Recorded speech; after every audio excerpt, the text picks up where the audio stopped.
Hey, what's happening? I'm Smokin Joe from the Joe Practice Channel, and I'm in my basement gym, and I'm going to be doing a little speed bag workout with gloves and bare knuckles. I want to tell you guys the way I do it, and this is just the way I do it. I think this is the best way to do it. Other people do it with the side of their hand. I don't. I hit the speed bag with my knuckles. Sometimes I turn my wrist. Why do I turn my wrist? Because I can turn my wrist. Some people think that you need to always keep your wrist rigid like that when you punch. No, don't listen to those people. The reason why your wrist bends like that is because you can direct it in different ways when you have to. Because when you fight someone, they're moving all the time. They're not going to stand there like a speed bag. And the speed bag really doesn't really even help you as far as boxing, but what it does do, it turns your body into a mobile missile launcher. And that, along with a little bit of experience in the ring, works out good for you because you know what you're doing. So I'm going to be starting just easy, hitting it like that.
Now I'm going to put on the gloves. So what that does more than anything is that opens up pathways. It takes a little bit of time to do that. You know what I mean? It's timing. It's like typing or playing the piano or an instrument. It takes a while, I've been at this since I was a little kid. So, so what I try to do is I try to make a habit out of it. When I, walk by the gym, I try to stop and I know not everyone is a carpenter like I am and has their own gym. But, if you can just put like a hit rope like I sell, or just do some shadow boxing, that's a good start, So these are 12-ounce Venom pull-on gloves, and this is a small Venom bag.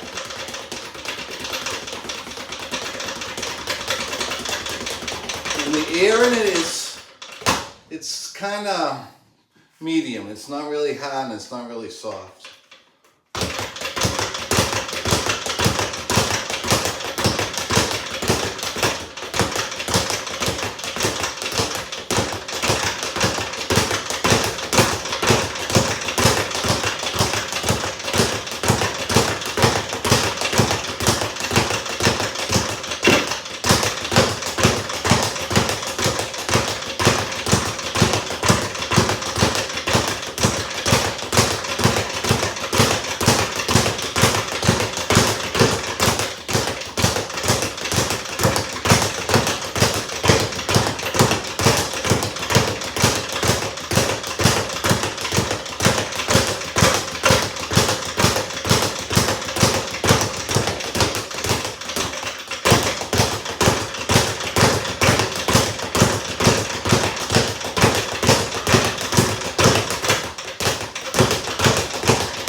All right, that's it. I don't want to overdo it. That's the big thing. You don't want to overdo it.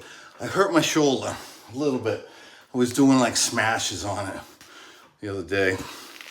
Not good. If you notice, there's a lot of layers of wood there. There's 3 layers of 3/4 plywood PC, and then there's 3 layers of 2x4s, and then there's the 2x8s of the house, and then the floor of the house, and then the second floor. So there's a lot of layers, and those aren't moving.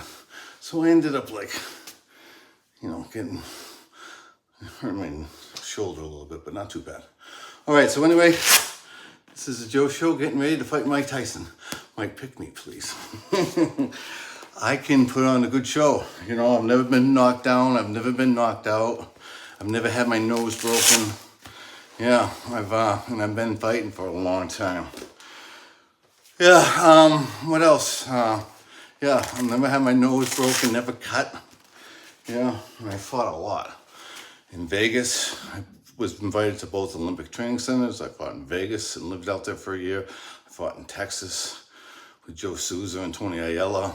I used to spar Eddie Gonzalez all the time, and he was a bad motherfucker. And then from there, I ended up in Miami with Angelo Dundee and Chris Dundee and Fifth Street Gym, and Angelo over at Allen Park.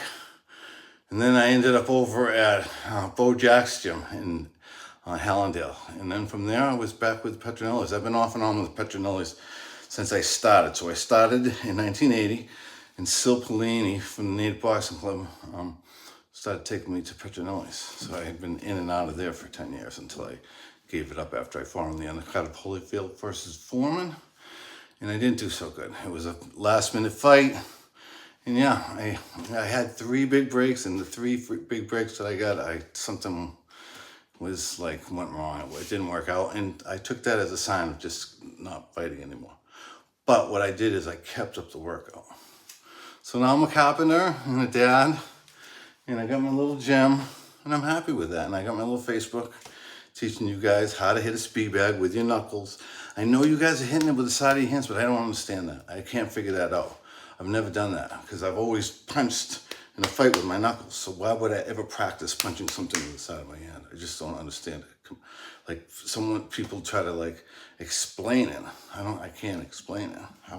How like if you punch like that, there's so many like with your hands and your elbows and the way they're hinged. There's so many different ways you can punch. I mean, what you do when you're hitting a speed bag with the side of your hand like this is you limit yourself. You're either going to have to hit it like this or like this because you don't quite like this. When you punch regularly, there's no limits. You can do anything. And you put that with some body moves and some trickery. Yeah, you got to put your trickery in, especially if you're fighting a big guy and he's like really strong. You can't match him. You have to do some extraterrestrial stuff. Just kidding. Anyway, yeah, speed bag, working out. You got to lift weights too in a shot put. Throwing it like as you're walking, you know what I mean? Get yourself a 12-pound shot put or a 10-pound. Anything around that size is going to be good. You don't want it too big. The thing is when you work out, like that was just a real quick workout, you don't want to overdo it. It took me a long time to learn that. Like that is it for me as far as throwing my hands. You know what I mean? I hurt my shoulder. Like I said, my shoulder's a little tender. So I need to ice that. I'll ice that a little bit later on. I'll do my little workout. I do a lot of like squatting and high knees, stuff like that during the day. And that's really been really good for me, especially since I got my new knee. So Dr. Murphy, thank you. Anyway, Mike, I'm Smokin' Joe. Everyone's been calling me that since I was a little kid, but after Rocky Marciano. But I did stop boxing after I saw Rocky at the movies in 1976. All right, Joe, take care.